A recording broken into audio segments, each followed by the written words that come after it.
آپ نے وہ سنا ہوگا ایک مشہور اداکارہ ثنا خان جس کے آج کل سوشل میڈیا پہ بڑا چل رہا ہے. میں نے کل دیکھا اس کا حضرت مفتی تقی عثمانی صاحب نے ٹویٹ کیا ہے, اس کو مبارکباد دی ہے. تو مجھے خیال ہوا کہ یہ کوئی واقعی کوئی بڑی ایکٹر ہے جس کے بارے میں حضرت مفتی تقی عثمانی صاحب جیسے آدمی اس کو مبارکباد دے رہے ہیں, تو اس کا مطلب یہ مفتی صاحب اس کو اپریشیٹ کر رہے ہیں.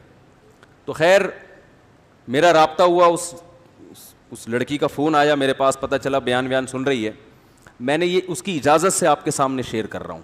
یہ جو میں بات ابھی کر رہا ہوں نا, اس کی پرمیشن سے. اس نے کہا کہ آپ بتائیں لوگوں کو کہ میں نے آپ کو کال کر کے اپنی کارگزاری سنائی ہے, اور مقصد اس کا بھی صرف حوصلہ افزائی ہے.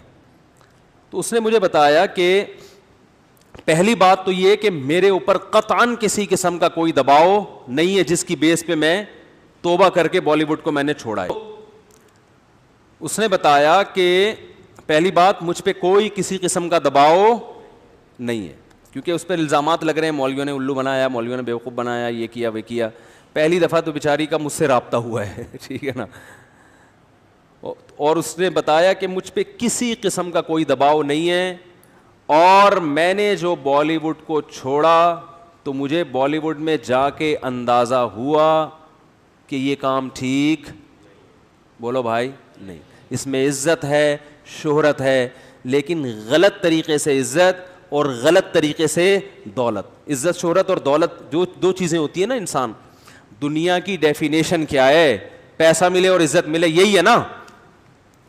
ارے جب ہم کہتے ہیں اللہ نے فلاں کو بڑا نوازا ہے, ہندو کہتے ہیں بھگوان نے فلاں کو بہت نوازا ہے, تو کیا مطلب؟ بھگوان نے فلاں کو عزت بھی بہت دی ہے اور پیسہ بھی. تو بالی ووڈ میں یہ دو چیزیں ہول سیل کے حساب سے ہیں کہ نہیں ہے؟ شہرت بھی اور روکھڑا بھی.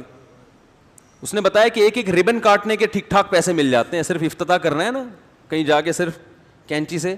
ابے یار مجھے پتا چلا ہم مولانا لوگوں کو تو کوئی دھیلا بھی نہیں دیتا, ہم نے تو پتہ نہیں کتنے ربن کاٹے ہیں یار. دکان کا افتتاح ہے, مفتی صاحب آئیں یہ کاٹ دیں اور دعا بھی, ہم تو فری پھوکٹ میں آئے اور نکل لیے. تو یہ عجیب سی بات ہے, مجھے آج پتہ چلا کہ یار اس پہ بھی کیا ملتے ہیں, پیسے ملتے ہیں. تو پھر میں اس لیے نہیں کہہ رہا پیسے دینا شروع کر دیں, کم از کم مولویوں کی قدر تو کر لیں یار, سمجھ رہے ہو, کچھ قدر تو کر لیں. فری پھوکٹ میں اتنے کام کر رہی ہے.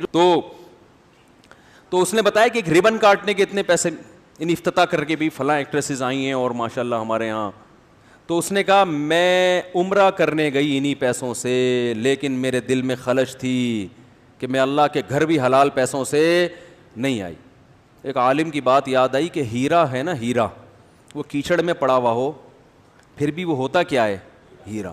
تو یہ جو کلمہ ہے نا, کلمہ لا الہ الا اللہ, ایمان, یہ بڑی زبردست چنگاری ہے. مسلمان کو احساس ہوتا ہے کہ غلط کیا ہے, غلط. غیر مسلم میں بسا اوقات احساس ہی نہیں ہوتا,